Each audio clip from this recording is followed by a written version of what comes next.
before we get into the movie, let me back up to the condition. I'm sure that I have tau on my brain and chronic traumatic encephalopathy from 10 years of playing in the NFL and 4 years in college and previous in high school and little league.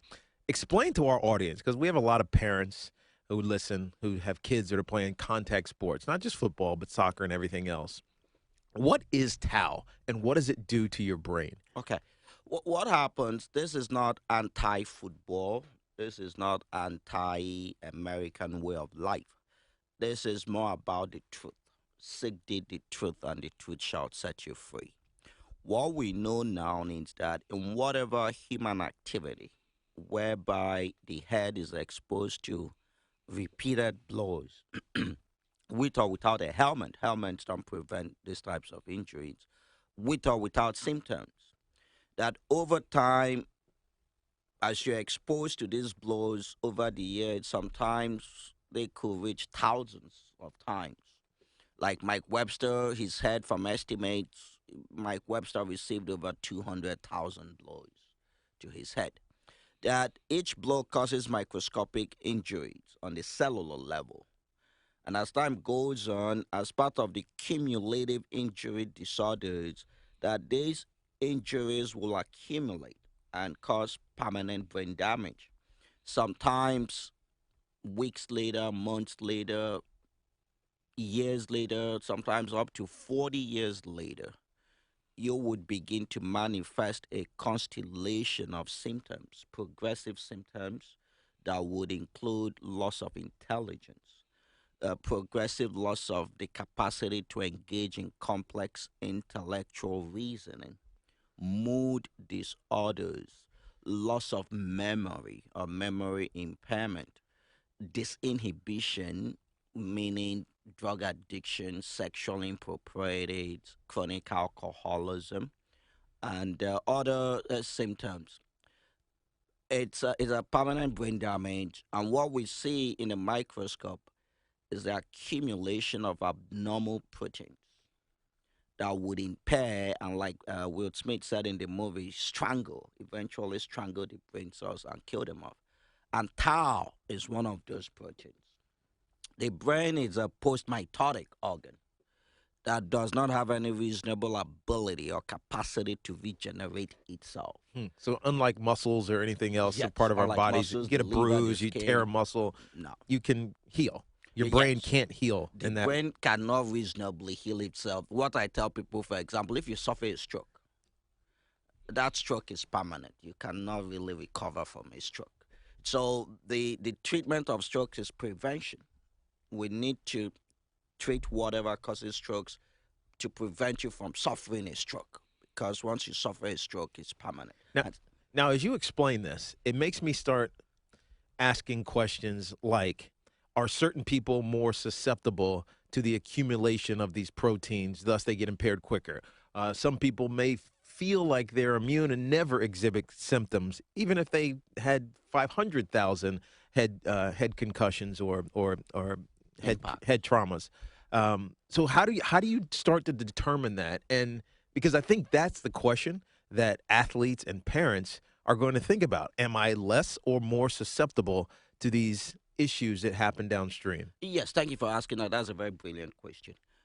What we know in the determination of causation, when you discover a new concept, that concept actually opens up the Pandora's box. There are now many more questions that would emerge. So that is what we're doing now with CTE. More studies are required so we would or could understand the disease better. But in the determination of causation, what we know, it's the concept of significant contributory factors. There is almost no disease that has one exclusive causation. Yes. And so we have significant contributory factors. One of the most significant contributory factors to the causation of CTE or permanent brain damage is exposure to repeated blows of the head. Now, in addition to the significant contributory factors, there are the extenuating factors or aggravating factors. These are factors that will accentuate the lethality Yeah. of the contributory factors. Now, we also know in causation of diseases that there's an involvement of a multiplicity of factors. And one of those factors would include genetic predispositions interacting with environmental predispositions. But once we can identify a known risk and establish that risk, the management of that risk would be mitigation. So you reduce your exposure as much as you could. For example, cigarette smoking. Hmm. Cigarette smoking causes lung cancer and causes cardiovascular diseases. And there are other factors that would interact with cigarette smoking to cause lung cancer. Uh, Only 10% of cigarette smokers will develop lung cancer. But because only 10% develop lung cancer, we don't encourage people to continue smoking. So the same reasoning applies to exposure to repetitive blows to the head. Yes, we don't have 100% of all the answers, but what we know now that one of the most fundamental risk factors is exposure to repeated Hmm. blows of the head. We're joined now by Dr. Bennet Omalu, who's in studio with us here on Tiki and Tierney, CBS Sports Radio. Doctor grew up in Nigeria. Just to reset, most people understand where we're coming from. We've talked about it quite a bit, but forensic pathologist first who found the disease really at the center of this movie, the debate, the head trauma, CTE. I read an article on you, Doctor, and it was pretty fascinating to me, as all this is, where, and you mentioned Mike Webster before, when you open the skull, and you in your mind had this anticipation of what his brain would look like, but it and that would be shriveled, which was is a characteristic of Alzheimer's. But it wasn't like that. It looked pretty healthy and relatively in check. That was a curveball for you. So where do you go from there, having this heightened expectation, then having to readjust and basically start over, or at least in your own mind recalibrate what you do next? Yes, this movie actually is a story of faith, Faith. And I would encourage every Christian to go see this movie on Christmas Day. I suffered major depression in medical school. I struggled with depression. I almost dropped out of medical school. I never wanted to be a physician. My parents pushed me into medical Okay. school. So I struggled with it for decades. When I heard the story of Mike Webster after his death, that Saturday morning, September 28, 2002, I was in my early 30s. I read his story. I empathized with Mike because I saw myself in him, an Hmm. individual who suffered psychological diseases that was misunderstood. So on the autopsy table, I introduced myself to Mike, and I said to Mike, you know what? I think there is something wrong with you.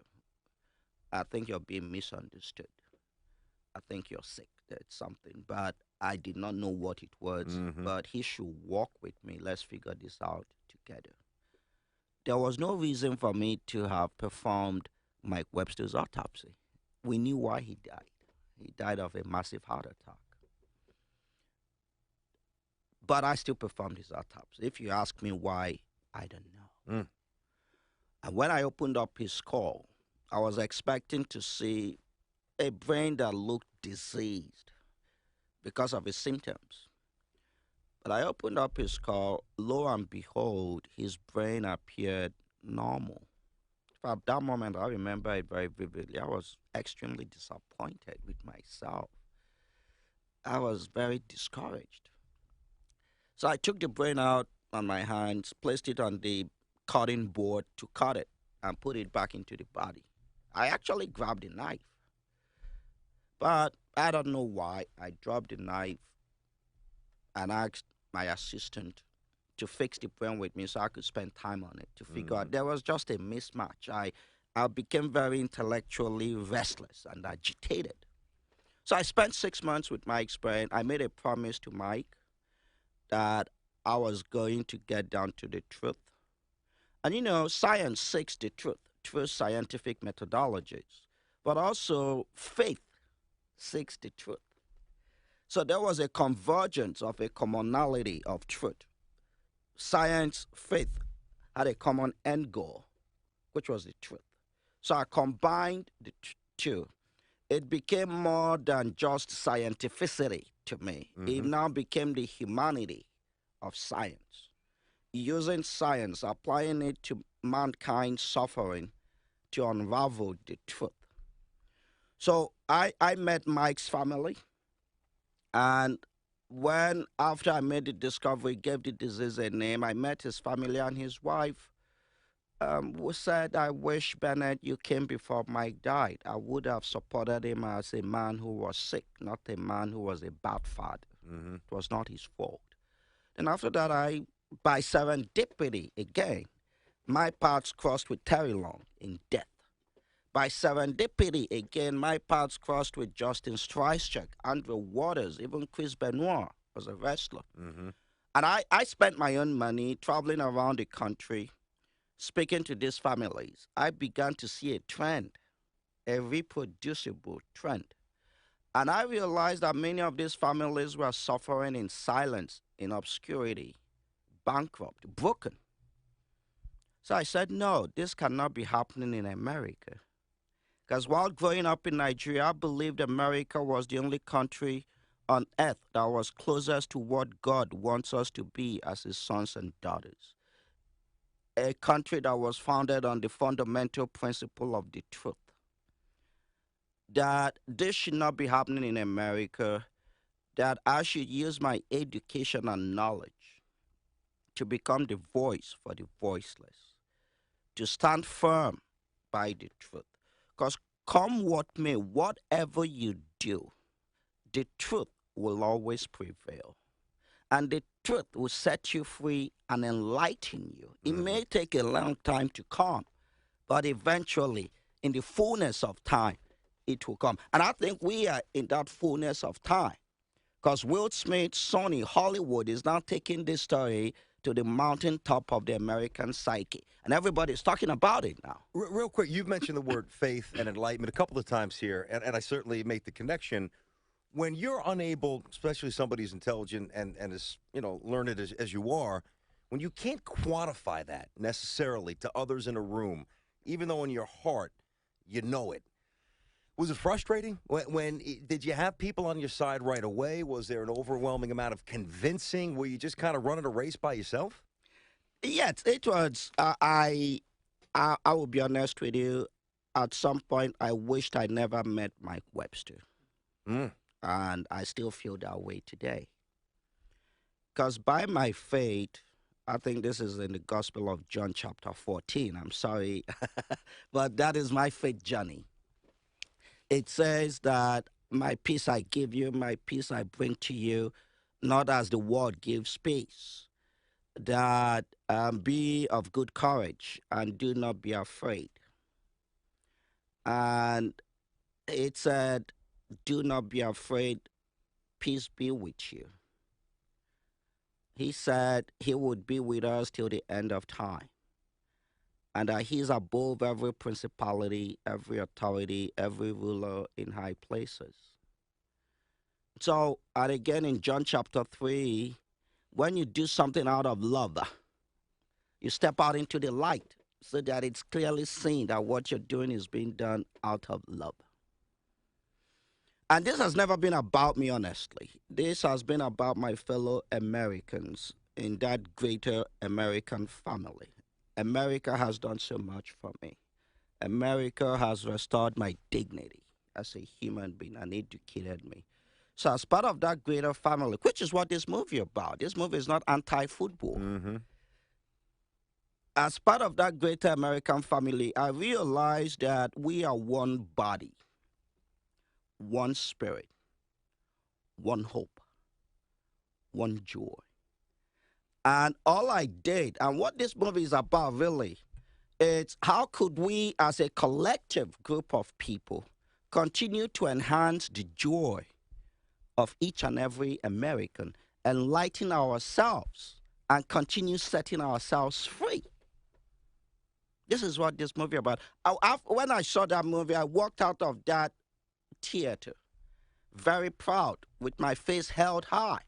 I was proud to be an American. Hey, forget about the surgical tools. Get this man a pulpit. I mean, he can lead us to a place that this country can kind of be led to pretty soon. All right, we have a lot more to do with Dr. Bennet Omalu coming up next here on Tiki and Tierney, CBS Sports Radio. A little bit more on the movie, the studies, the fallout, what the NFL doesn't want you to know.